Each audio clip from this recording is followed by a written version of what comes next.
தொகுதி மறுவரை செய்யப்படும் மத்திய அரசின் திட்டத்தை திமுக எதிர்க்கிறேன் என்ற பெயரில் கருப்பு கொடி காண்பித்து மக்களை ஏமாற்றிக் கொண்டிருக்கிறது. இது முற்றிலும் செயல்படுத்த முடியாதவை. நீட்டை நிறுத்துவோம் என்ற பெயரில் மக்களை ஏமாற்றியது போல்தான் இதுவும். இந்த திட்டத்தை யாராலும் தவிர்க்க முடியாது.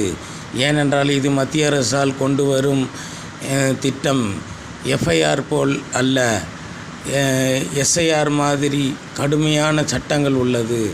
அதனால்தான் இதை எதிர்க்கிறேன் என்ற பெயரில் மக்களை ஏமாற்றிக் கொண்டிருக்கிறது. 15 லட்சம் பேருக்கு ஒரு எம்பி என்ற சூழ்நிலையை கொண்டு வருகிறது. இப்பொழுது 40 எம்பிக்களாக இருக்கும் சூழ்நிலையில் வருங்காலங்களில் 55 எம்பிக்களை கொண்டு வரும் நிலையை உருவாக்கும் இந்த திட்டம். 20 லட்சம் பேருக்கு ஒரு எம்பி என்ற நிலை உள்ளதால் அது குறைக்கப்பட்டு 15 முதல் 10 லட்சம் பேருக்கு ஒரு எம்பி என்ற சூழ்நிலையை உருவாக்குகிறது. இதனால் மக்களுக்கு அதிக நல்ல திட்டங்களை கொண்டு சேர்க்க முடியும் என்பதை மத்திய அரசு உணர்ந்து செயல்படுகிறது. இது 2002ஆம் ஆண்டு அமலாக்கப்பட்ட திட்டம்.